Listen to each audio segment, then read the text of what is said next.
Conversa agora com Thelma Abrão, que é educadora parental. Thelma mora nos Estados Unidos e vai falar sobre as relações familiares em tempo de coronavírus. Thelma, seja muito bem-vinda ao Jornal da Rede Alesp, tudo bem? Tudo bem, Guga? E você? Obrigada pelo convite. Thelma, é importante, né? Antes da gente entrar no teu assunto, eu queria que você desse um resumo do cenário que vocês vivem aí nos Estados Unidos, né? Um país com grande extensão de casos, né? Então eu gostaria que você começasse dizendo a tua experiência aí nos últimos dias, o comportamento das pessoas que estão próximas. Como tem funcionado isso, Thelma? Então, aqui eu moro na Flórida, né? Um estado que, graças a Deus, até agora está sendo pouco afetado. O maior número de concentração de casos ainda está em Nova York, né? Como vocês falaram antes, está mais de 3 mil mortes, né? Agora, no país todo, e a maioria está lá em Nova York. Aqui na Flórida, a gente teve 71 casos de morte. E no condado que eu estou, que é West Palm Beach, né? Que, aliás, o Trump mora aqui nesse condado também. Eu estou em Boca Raton. Ainda estamos podendo sair de casa, né? É claro que a recomendação é que a gente fique em casa, mas a gente ainda pode sair com a família para andar de bicicleta, você ainda pode caminhar para dar uma volta, se exercitar fora do condomínio, na rua. Agora, as escolas estão fechadas até dia 30 de abril, todos os bares fechados, todos os restaurantes, as praias também. As praias ninguém pode ir, onde você tenta olhar tem um carro de polícia na frente. E é claro, as pessoas estão bem conscientes e realmente mantendo essa distância social, né? A gente sabe que é o melhor para todo mundo nesse momento. Agora, Thelma, vamos conversar, vamos entrar no nosso assunto, na nossa pauta de hoje, que é exatamente, né, o convívio familiar. Aqui no Brasil estamos no isolamento social, então eu gostaria, né, de começar como manter a harmonia dentro de casa, já que todos estão trancados em quarentena. Gente, esse realmente é um grande desafio, né, para todos os pais, não só no Brasil, como no mundo todo, porque a gente está acostumado com a rotina do trabalho, cada um tem a sua atividade, as pessoas saem, né, e agora, de repente, todo mundo tem que ficar junto. Eu falo que esse é um momento da gente realmente aprender a gerenciar as nossas emoções. Vocês estão me ouvindo bem? Porque eu estou tendo um pouquinho de Muito retorno. bem, tá Ai, ótimo, então chegando ótimo. ótimo o retorno aqui. Então, ótimo. Então, assim, o que é esse gerenciamento emocional, gente? Os pais precisam entender, primeiro de tudo, que nós somos como modelos, nós somos um espelho para os nossos filhos. Então, não tem como a gente querer que as crianças fiquem tranquilas e fiquem mais calmas se a gente não tiver mais calmo também. É claro que as emoções humanas, como o medo, como a tristeza, elas são naturais e a gente realmente sente, né, essa angústia nesse momento de incerteza, de não saber o que vai acontecer amanhã. Agora, é o que eu falo, o medo ele é normal porque a gente quer proteger a nossa vida. Mas se esse medo passa a ser extremamente exagerado, constante, ele começa a tomar um tamanho desproporcional, ele paralisa. E ele leva esses pais à angústia, à depressão. E isso também pode passar para os filhos. Então é muito importante os pais lembrarem que as crianças precisam ser cuidadas nesse momento. A Thelma, criança não tem que cuidar dos pais. Manter o equilíbrio para levar para as crianças, olha, gente, nós estamos em um momento agora que a gente realmente tem que ficar em casa, é desafiador para nós. Tudo bem ficar triste que você não pode ver seu amigo, tudo bem ficar triste que você não pode sair para andar de bicicleta, mas vai passar. Né? E eu falo muito para os pais nesse momento, manter o olhar no foco em solução, o que a gente pode fazer nesse momento para ter um ambiente mais harmônico aqui. Vamos manter a rotina. Gente, manter a rotina é fundamental quando tem criança em casa.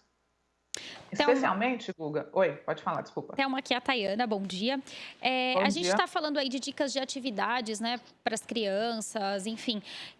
Acho que é importante dar dicas, né? Quais as atividades que a gente pode fazer com as crianças, então, nesse período? Você tem alguma Vamos lá. dica pra gente? Tenho sim. É o que eu ia falar agora, eu ia entrar nesse assunto agora, que é importante manter a rotina. O que é rotina? Hora de dormir, né? Não deixar a criança ficar até tarde, a hora de dormir, a hora que quer. Porque é importante os pais também terem um tempo para si, para descansar. Hora da alimentação, hora do almoço, da janta, manter essa rotina básica. E separar os dias aí, os momentos do dia em período. Então vai ter o período de manhã que é para brincar, atividades extras, atividade livre. Arruma um canto para a criança poder brincar, pintar, desenhar, usar criatividade, recortar figurinha. Igual tem na escola mesmo. É importante a criança ter esse momento, né, de criar. Uma outra atividade muito importante para fazer com as crianças é a atividade física, gente. A criança tem essa necessidade de se mexer. E principalmente para quem mora em apartamento, tem muitas famílias, né, no Brasil, especialmente em São Paulo, que moram em prédio, moram em apartamento, as áreas em comum estão fechadas. Então, os pais têm que dedicar um tempo para colocar essa criançada para dançar, para pular, para fazer ginástica, coloca música. E eu sugiro fazer isso mais de uma vez ao dia, de 2 a 3 vezes ao dia, porque a criança, ela, quando extravasa toda essa energia que ela tem, ela fica mais calma, ela fica mais tranquila, ela se sente melhor e, portanto, ela se comporta melhor. É importante também os pais terem um tempo de qualidade com as crianças. Muitos pais não têm paciência, né, no dia a dia, correndo para um lado para o outro.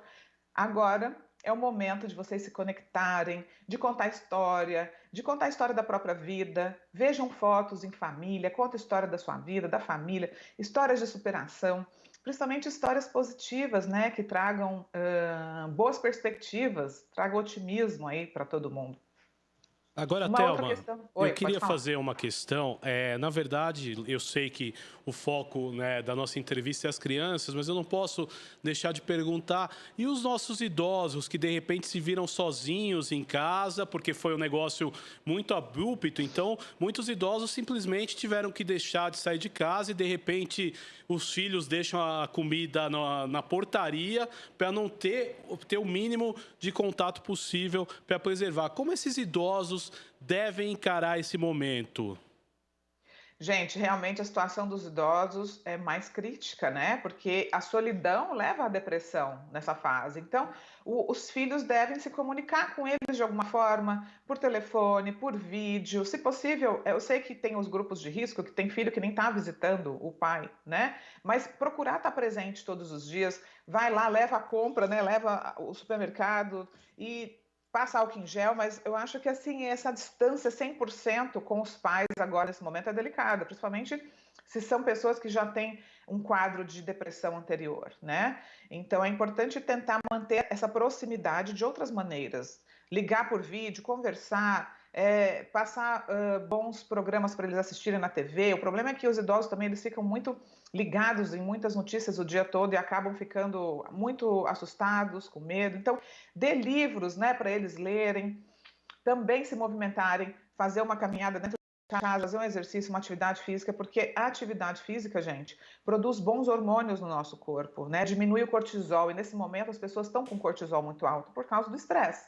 Então, se movimentar de alguma forma e manter o foco no positivo, né? Agora, é importante fazer uma outra pergunta dentro disso. E, de repente, quem mora sozinho, que não tem, né, outras pessoas para o convívio, quais as dicas que você dá? Para idoso, você está falando que Não, não tem geral. família? Muitas pessoas moram sozinhas e se viram isoladas no meio dessa pandemia, entendeu? Porque simplesmente a orientação é o isolamento social. Como essas pessoas devem agir? Bom, se a pessoa não tem outra solução, ela precisa realmente, nesse momento, usar a razão para lidar com a emoção, né? É isso que se trata a inteligência emocional. Bom, eu estou vivendo uma crise, o que é que eu vou fazer para lidar com o que eu estou sentindo?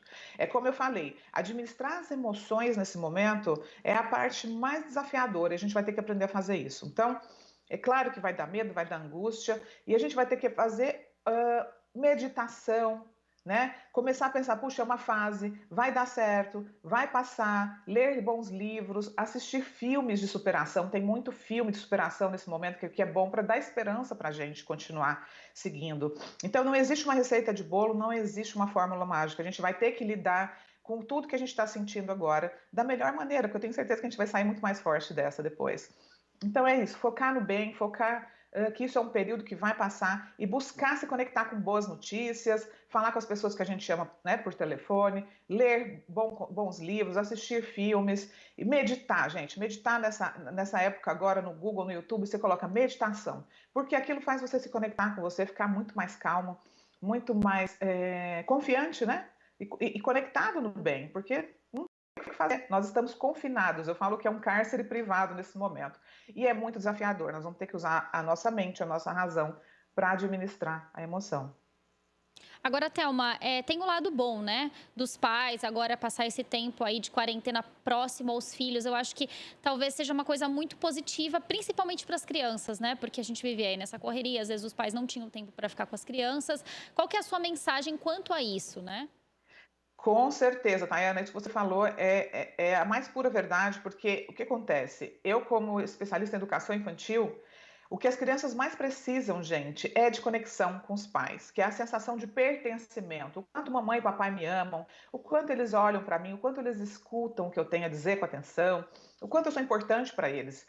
E é muito comum na correria do dia a dia os pais não deixarem essa certeza para a criança, né? A presença física do pai ali junto do filho, da mãe junto do filho, não garante essa conexão. O que garante essa conexão é a presença emocional. E o que é presença emocional? É eu estar conectado ali de corpo e alma naquele momento com meu filho, longe do celular, longe dos afazeres domésticos, sem preocupar se eu tenho que responder um e-mail ou não. É eu sentar ali para brincar com meu filho, para estar junto com ele de verdade. Então, realmente esse é um momento em que os pais estão tendo essa oportunidade de conhecer quem realmente são os meus filhos. Puxa, olha só, estou tendo tempo de ficar com ele, de ouvir o que ele tem a dizer, de brincar, de me conectar. E isso é tudo que as crianças precisam. E muito do mau comportamento infantil vem justamente dessas necessidades emocionais não atendidas. Então, quando o pai começa a entender que o fato dele estar ali, presente emocionalmente, conectado de uma forma proativa, isso vai melhorar, inclusive, a rebeldia, o mau comportamento infantil, gente. Então, essa mensagem eu deixo aí, conecte-se com seus filhos, tire um tempo de qualidade com eles todos os dias, para você fazer o que eles gostam, brincar de carrinho, de boneca, de avião, se divertirem juntos em família. Eu acho que essa é uma grande oportunidade para as famílias lembrarem como é que é estar juntos, fazer uma refeição juntos, né? Esses momentos tão importantes da vida em Então, família. após essa quarentena, talvez teremos mais crianças seguras aí, né? Jovens seguros, porque eu acho que vai ser um legado que talvez essa pandemia vai deixar aí, talvez seja isso, né? A gente vai ter mais tempo para as nossas crianças Verdade. e teremos adultos mais seguros também. E isso, Tayana, se os pais conseguirem fazer a gestão emocional deles, é o que eu falei desde o início, porque se o pai fica com raiva, se descontrolando, nervoso, apavorado, com medo, ele não vai conseguir se conectar, gente. Então, nós que somos os adultos da relação, precisamos buscar esse equilíbrio. Já que a gente não tem para onde ir, vamos fazer então desse microambiente o melhor possível, né? Porque se você estressa, você briga, bate, pune, castiga, você não vai ter para onde correr, nem seu filho, e a situação só piora. As coisas não melhoram quando a gente se descontrola, ao contrário, né? Elas só pioram. Então, é isso. Autocontrole, dedicação, conexão e fazer desse tempo aí um momento feliz em família e não um momento traumático, né? Thelma Obrigada, Abrão, eu Thelma. quero agradecer a sua